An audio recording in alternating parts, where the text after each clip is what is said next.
میگه اونا هیچ کس قادر نمیتونن باید سیستم بکنن.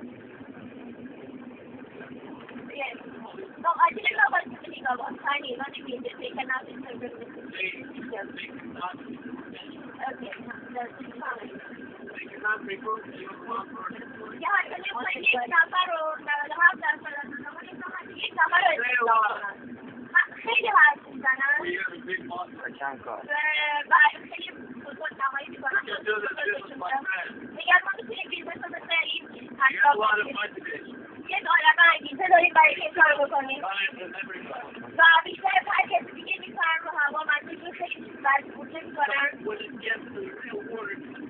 ولی وقتی که نوبت کار واقعی میرسه نوبتی که جاج میرسه که کار کنن میگم ببخشید این خیلی گرونه شما نمی‌فهمید که ما چی فکر می‌کنیم این کاملا متفاوت از اون چیزی که تو فکر می‌کنی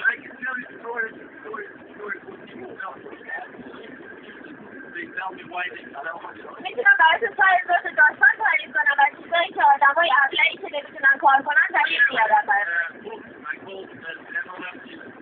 میگه که من بهش میگم یه کتابی دارم بهش میگم element business که چقدر مردم احمق هست بهش دوستان یه زمین که مهندس طرف بزنی میگه این حقیقت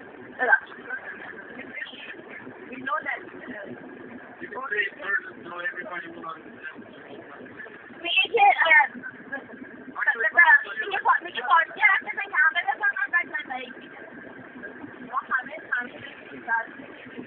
کاری که داریم انجام سخت‌ترین کار although that the job that you're doing is the most difficult thing to do in the moment. And they have to stay on it 100%. You have to decide. And what do you think about this staying on it? What do you think about it? میگه به نظر من کافی نیست. شما باید بدونین که چی بگی؟ باید بدونین که چی کار بکنی. به خاطر اینکه در بیشتر element کمپانی‌ها حتی مال من که بیشتری رهبرای که بالاترین رهبرای بالا که بعد از یه مدتی همه رئیسامون تنبل شدن. پول خیلی در میارن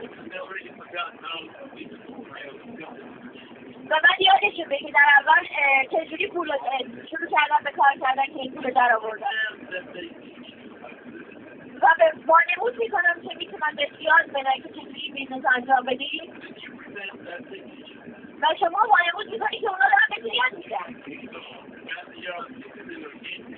وقتی که توضیح کننده ها میان سراغتون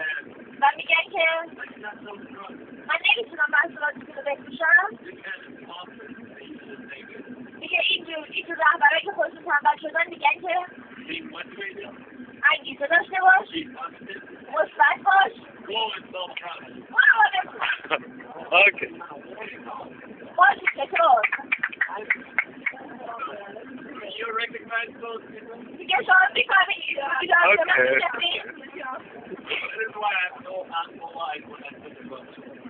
دیگه برای همینه که من اینقدر بی‌ادبم وقتی دارم بیزنس با مارکتینگ حرف میزنم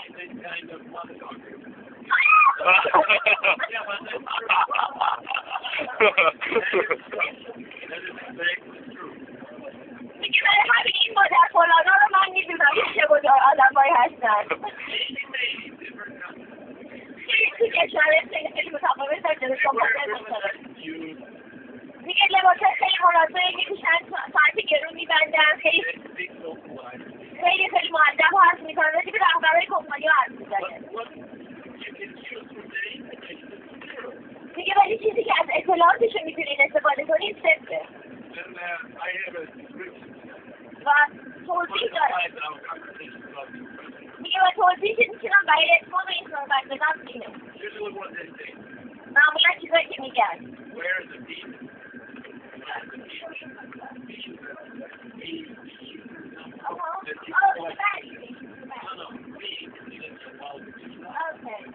میگه که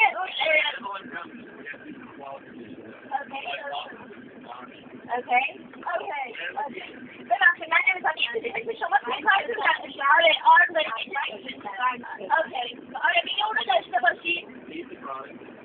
محصولات رو بخورید مصرف کنید میگه نتایج رو با همه درگیر بذارید میگه و بنابراین عواید مالیش هم دریافت میگه اون این راهکار کار میکنه ولی در بعضی مواقع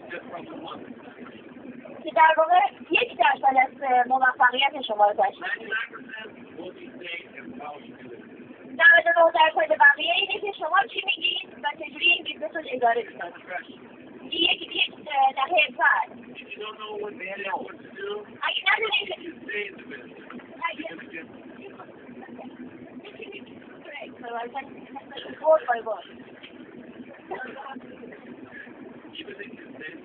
اگه در این تجارت بمونید اما ندونید که چی بگید و چی کار بکنید هیچ نتیجه‌ای نمیگیرید این معادله بده این سعی نمی‌کنم گروه باشم اگه باور نداری و بهش اعتقاد نداری روشی خودتون چی بخواد زندگی خودتون رو دارید اعتقادات خودتون رو دارید اگه باور موافق نیستی به خودتون نبود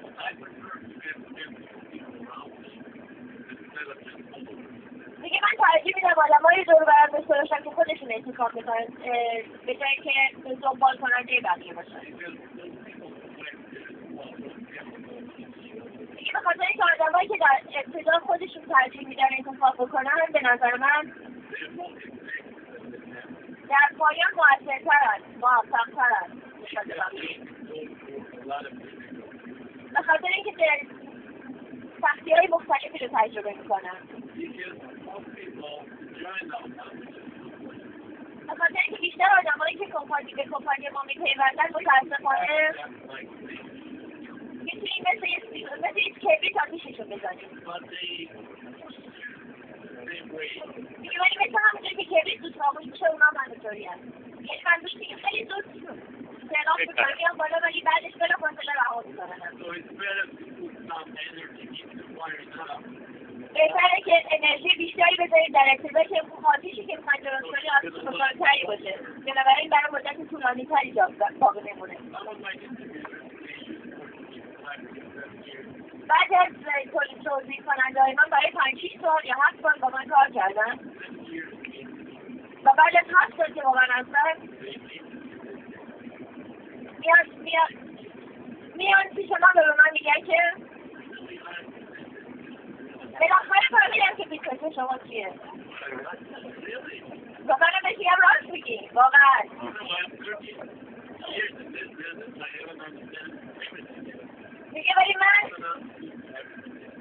میگه من 13 سال که این بیزنس هم هنوز خودم نمیتونم بگم که همه چی رو توش فهمیدم سوال بعدی میگه امیدوارم که سوالتون جواب داده باشه